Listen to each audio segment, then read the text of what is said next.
पढ़ेंगे electricity chapter, मतलब current में पहले हम लोग पढ़ेंगे चार्ज और करंट, फिर एक उसका क्वेश्चन देखेंगे कि कैसे फॉर्मूला का यूज करते हैं, फिर पढ़ेंगे पोटेंशियल और पोटेंशियल डिफरेंस या वोल्टेज, फिर उसका क्वेश्चन देखेंगे, फिर करंट और वोल्टेज दोनों को मिला के ओम्स लॉ बनाएंगे, जिसमें हम लोग मेनली रेजिस्टेंस का क्वेश्चन देखेंगे। ठीक है, तो पहले हम बात करते हैं चार्ज।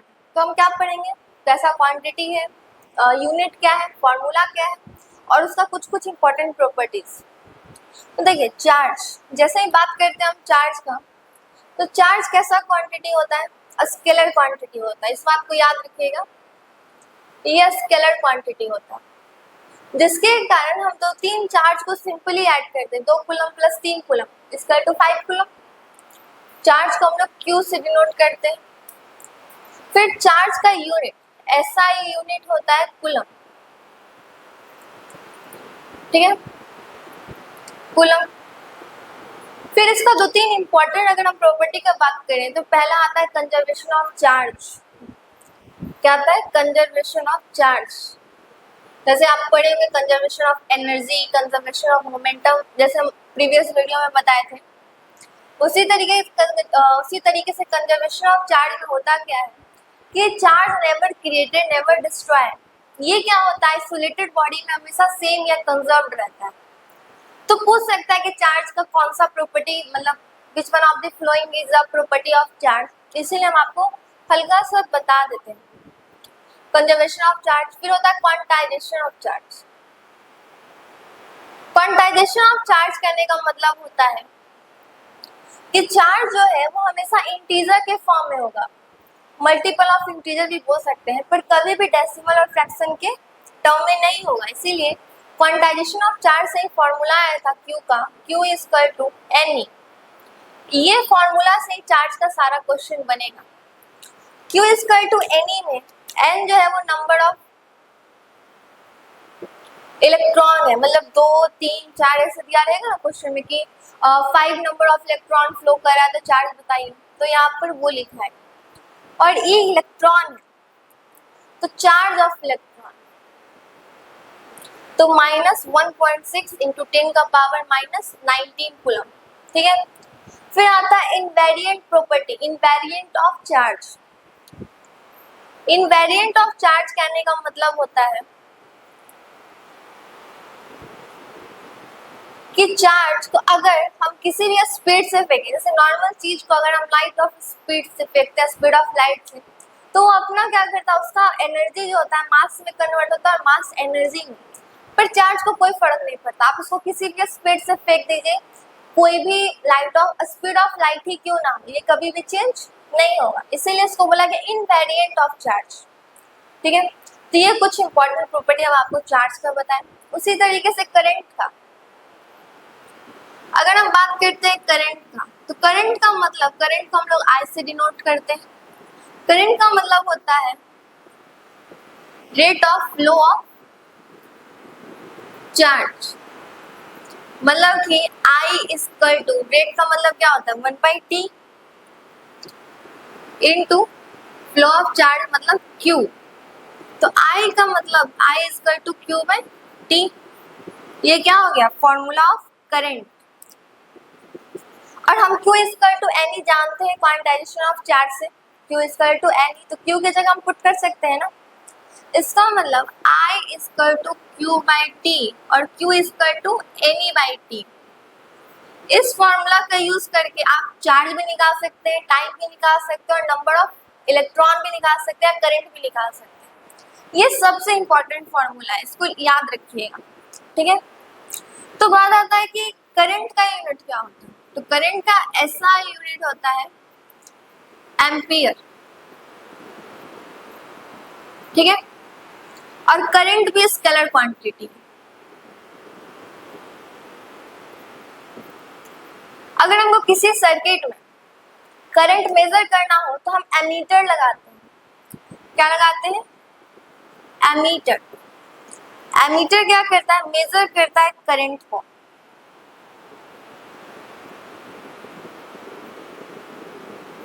तो ये सब बात याद रखिएगा। ठीक है, अब हम आपको बताएंगे क्वेश्चन करंट और चार्ज से रिलेटेड, तो आप इसको क्या कीजिए, नोट डाउन करेंगे, ठीक है। अभी हम लोग पढ़े चार्ज और करंट के बारे में, अब उससे रिलेटेड क्वेश्चन देखते हैं।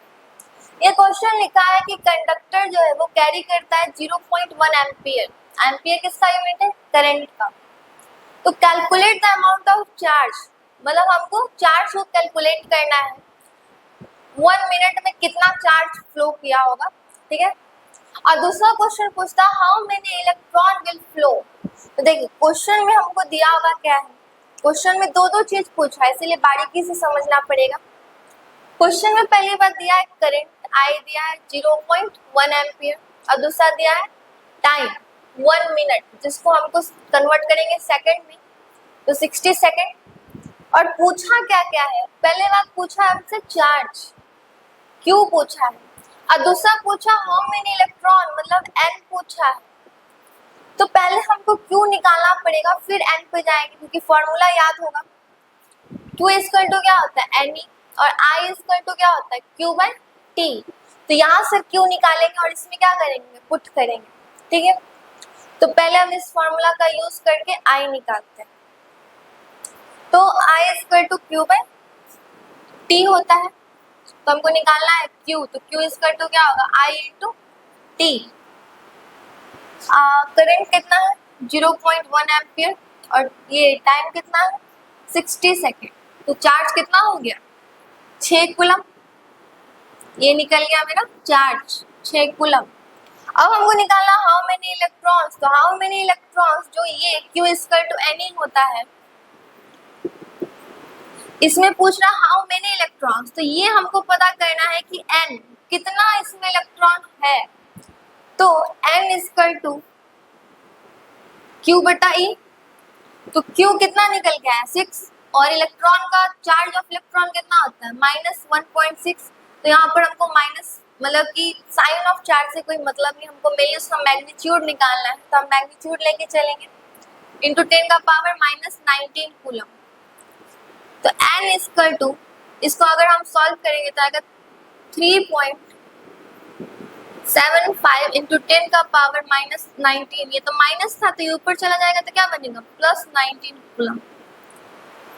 तो क्वेश्चन आपको लगा होगा कितना बड़ा क्वेश्चन है, देख के बहुत लोग डर जाता है ऐसा एग्जाम में पूछते तो, पर कितना सिंपल था। इसमें आप पहले क्या कीजिए, क्वेश्चन अगर कोई बड़ा क्वेश्चन दिखता है तो वो और आसान होता है। उस क्वेश्चन में क्या करना है कि आपको गिवन लिख लेना है, जो जो कुछ चीज पूछा है वो लिख लीजिए, फिर रिलेशन बैठाइए फॉर्मूला के साथ जो आपको हम बताएं।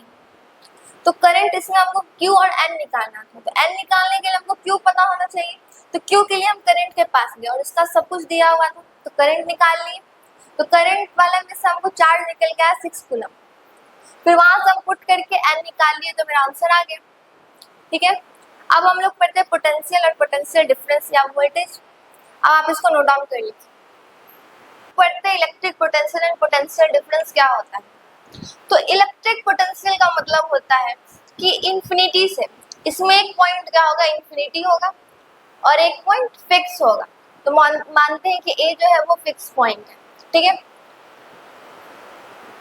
तो इलेक्ट्रिक पोटेंशियल में क्या होता है कि इंफिनिटी से किसी भी यूनिट पॉजिटिव चार्ज को ले जाने में जितना वर्क डन करना पड़े।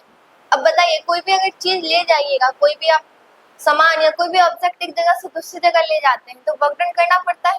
तो यहाँ पर चार्ज को इंफिनिटी से कोई फिक्स पॉइंट में ले जाने में जितना वर्क डन करना पड़ रहा, किसके अगेंस्ट, अगेंस्ट इलेक्ट्रिक फील्ड, उसको बोलते हैं इलेक्ट्रिक पोटेंशियल, ठीक है। तो इसमें दो बात याद रखिएगा। क्या, पहला बात कि जो इलेक्ट्रिक फील्ड होता है उसके अगेंस्ट में जाता है वर्क डन, ठीक है, अगेंस्ट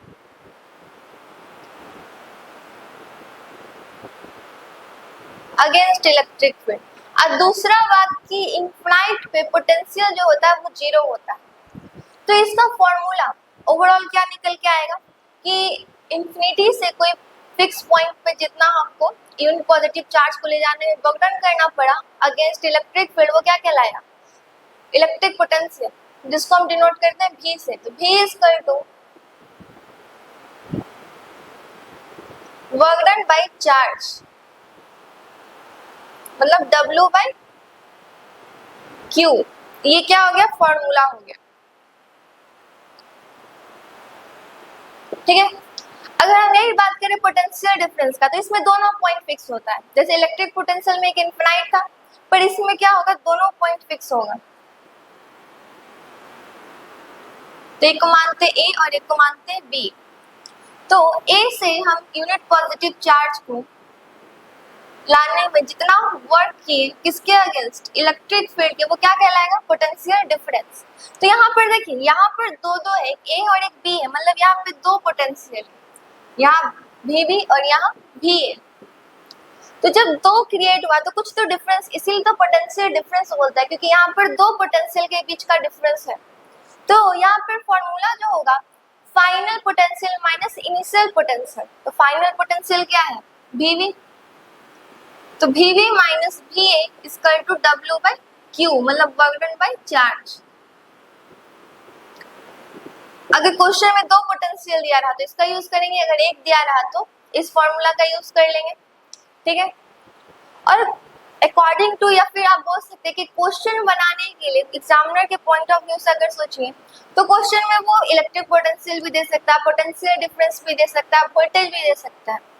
तो सबको अलग अलग याद करने से बेहतर है कि हम तीनों को एक साथ याद करें।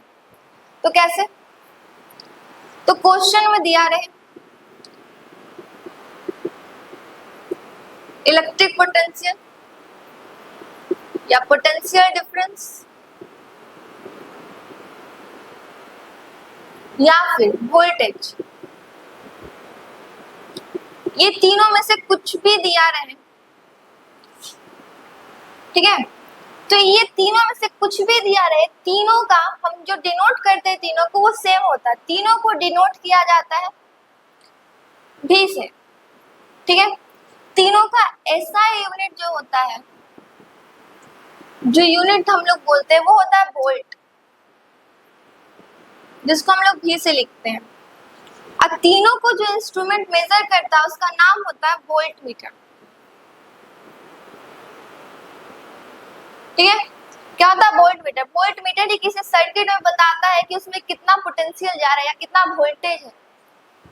तो वोल्ट मीटर जो होता है क्या करता है, मेजर करता है। तो डायरेक्ट हम लिखते हैं मेजर क्या करता है, वोल्टेज को ये मेजर करता है। याद भी रहेगा V फॉर वोल्टेज और V फॉर वोल्ट मीटर। ठीक है, तो कभी कभी क्वेश्चन ये पूछता है ना कि वोल्ट मीटर का आइडियल, जैसे आइडियल वोल्ट मीटर होता है, कभी कभी क्वेश्चन देखते हो कि आइडियल वोल्ट मीटर का रेजिस्टेंस कितना होता है। तो इस बात को भी आप याद रखिएगा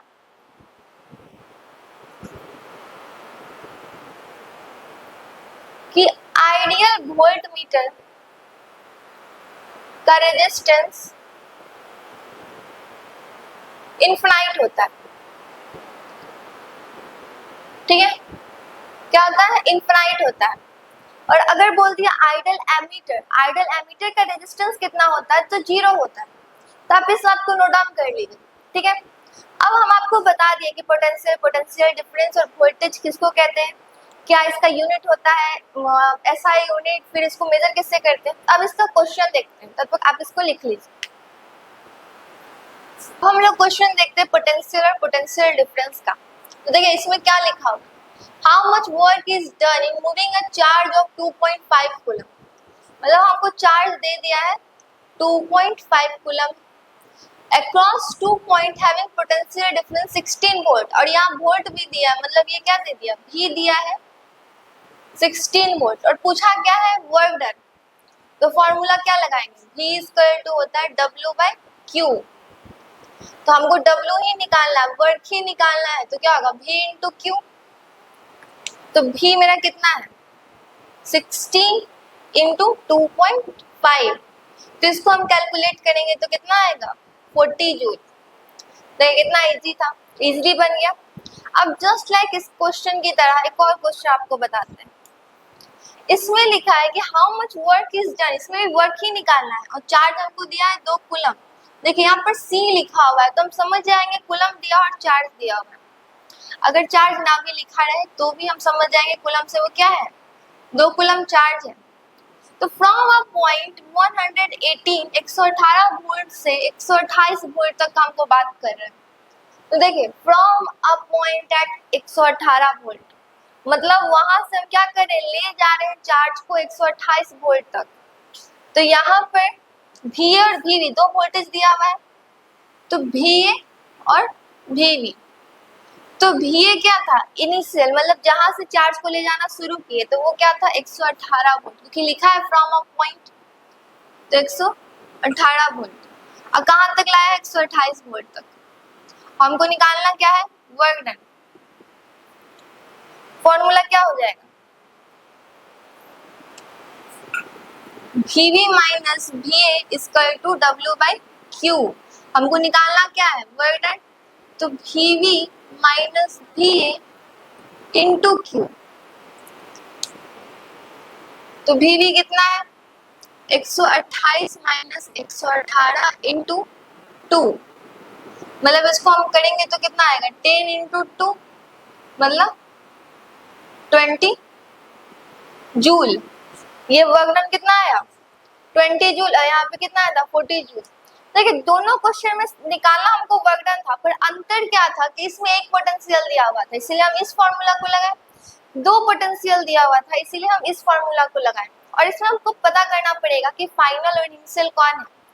तो VV जो है वो फाइनल पोटेंशियल है, तो फाइनल हम चूज कर लिए। चूज क्या किया, यहाँ पे पता चल गया फ्रॉम अ पॉइंट एट 118 से हम ले जा रहे थे 128, तो 128 फाइनल बन गया और 118 इनिशियल बन गया।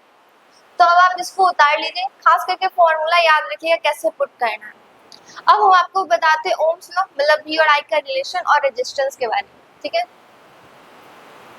देखिए अभी तक हम लोग क्या पढ़े, चार्ज, करंट, और इधर पढ़े पोटेंशियल और पोटेंशियल डिफरेंस। तो हम क्या करेंगे, अब आपको रिलेशन बताएंगे करंट और वोल्टेज के बीच का। तो वो बताए थे ओम्स लॉ। ओम्स लॉ बताए थे relation between voltage and current. तो according to Ohm's law, Ohm's का कहना था कि V डायरेक्टली है I के, ठीक है। V डायरेक्टली है I के, जब फिजिकल क्वांटिटी या फिजिकल चीज क्या हो, कांस्टेंट रखा जाए, तो V डायरेक्टली I के, तो ये डायरेक्टली प्रोपोर्शनल का हमको साइन हटाना पड़ेगा।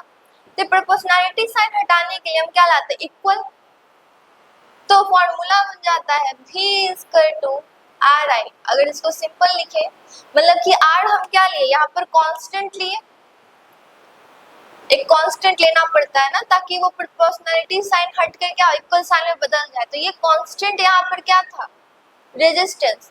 मतलब ओम्स लॉ के बाद हम लोग अब क्या पढ़ेंगे, रेजिस्टेंस के बारे में। तो ओम्स लॉ का फॉर्मूला क्या बन गया, V इक्वल टू IR। ये था ओम्स लॉ का फॉर्मूला, जिसको क्वेश्चन बनाने में बहुत यूज करेंगे हम, ठीक है। जैसे कि मैक्सिमम अगर आपसे वोल्टेज का क्वेश्चन पूछ दिया और करंट और रेजिस्टेंस दिया हुआ है, तो आप इस पे बना सकते हैं। तो इस क्वेश्चन को याद रखिएगा, मतलब इस फॉर्मूला को याद रखिएगा, क्योंकि क्वेश्चन बनाने में बहुत इंपॉर्टेंट है। कभी कभी पूछ देता है ग्राफ बताइए V और I का कैसा बनेगा। तो ग्राफ के लिए ना ज्यादा कुछ नहीं, इधर बनाते करंट और इधर वोल्टेज। तो V क्या है, I के डायरेक्टली है। जब भी डायरेक्टली प्रोपोर्शनलिटी होता है किसी का, तो जो ग्राफ होता है वो स्ट्रेट ग्राफ बनता है। क्या बनता है, स्ट्रेट लाइन। तो बोले कि VI का ग्राफ कैसा होगा, तो स्ट्रेट लाइन होगा। क्वेश्चन ये भी पूछ सकता है कि VI का ग्राफ बताइए, स्ट्रेट होगा, पैराबोला होगा, हाइपरबोला होगा। तो आप सीधा लिखिएगा, टिक मार दीजिएगा, स्ट्रेट लाइन। अब यहाँ से हम लोग देखें कि V और I का रिलेशन पता चल गया, फॉर्मूला आ गया। अब यहाँ से बात आगे बढ़ेगा रेजिस्टेंस पे। तो रेजिस्टेंस का मतलब क्या होता है, रेजिस्टेंस का मतलब होता है कि अपोज करे। अगर करंट किसी सर्किट में जा रहा है, तो करंट का क्या कर रहा है, अपोज कर रहा है, वो करता है रोकने का कोशिश। मतलब एक तरीके से रेजिस्टेंस क्या, रुकावट है सर्किट में। तो रुकावट को हम लोग बोलते हैं रेजिस्टेंस। तो रेजिस्टेंस का फॉर्मूला होता है R equal to rho L by A। ये क्या है, रेजिस्टेंस का फॉर्मूला। अब फॉर्मूला लिखते चलिएगा। L क्या है यहाँ पे, लेंथ, A क्या है, एरिया, और ये जो रो लिखे है यहाँ पर होता है, इसका मतलब स्पेसिफिक रेजिस्टेंस। स्पेसिफिक रेजिस्टेंस या फिर इसको हम लोग रेजिस्टिविटी भी बोलते हैं, इसको या फिर और भी लिख के आप सकते हैं, इसको रेजिस्टिविटी भी बोलते हैं। ठीक है, अब बताइए रेजिस्टेंस का यूनिट क्या होता है? रेजिस्टेंस का यूनिट होता है ओम। तो ऐसा यूनिट ऑफ रेजिस्टेंस को हम लोग आर से डिनोट करते हैं, तो इसका क्या होता है? ओम, जिसको हम लोग इस सिंबल से डिनोट करते हैं। ठीक है, रेजिस्टेंस डिपेंड किस पे करता है? तो रेजिस्टेंस डिपेंड करता है लेंथ पे, एरिया पे, टेम्परेचर पे। तो रेजिस्टेंस जो होता है वो डायरेक्टली होता है लेंथ के। अगर लेंथ बढ़ेगा तो रेजिस्टेंस भी बढ़ जाएगा, अगर लेंथ घटेगा तो रेजिस्टेंस भी घटेगा। फिर दूसरा, ये इनवर्सली होता है एरिया के। और तीसरा फैक्टर जिस पर डिपेंड करता है वो होता है टेम्परेचर। ठीक है, तो ये सब चीज इंपॉर्टेंट हम आपको भी बता रहे हैं, किस पे डिपेंड करता है, यूनिट क्या है, फॉर्मूला क्या होता है। ठीक है, अगर रेजिस्टेंस का क्वेश्चन आपको एरिया और लेंथ के टर्म में पूछ रहा है तो इस पे आप बनाइएगा, इस फॉर्मूला पे। अब अगर रेजिस्टिविटी का यूनिट क्या होता है, वो किस पे डिपेंड करता है? तो जब बात आता है रेजिस्टिविटी का, तो देखिए फॉर्मूला में क्या, R equal to rho L by A. तो रो इक्वल टू हम लोग क्या लिख सकते हैं? R इंटू एरिया बटा लेंथ। तो ohm metre square by metre, metre से मीटर कट गया, तो इसका ऐसा यूनिट क्या बन गया? Ohm metre. इस चीज को याद रखिएगा। ठीक है, और रेजिस्टिविटी जो है वो डिपेंड करता है टेम्परेचर और नेचर ऑफ मटेरियल पे।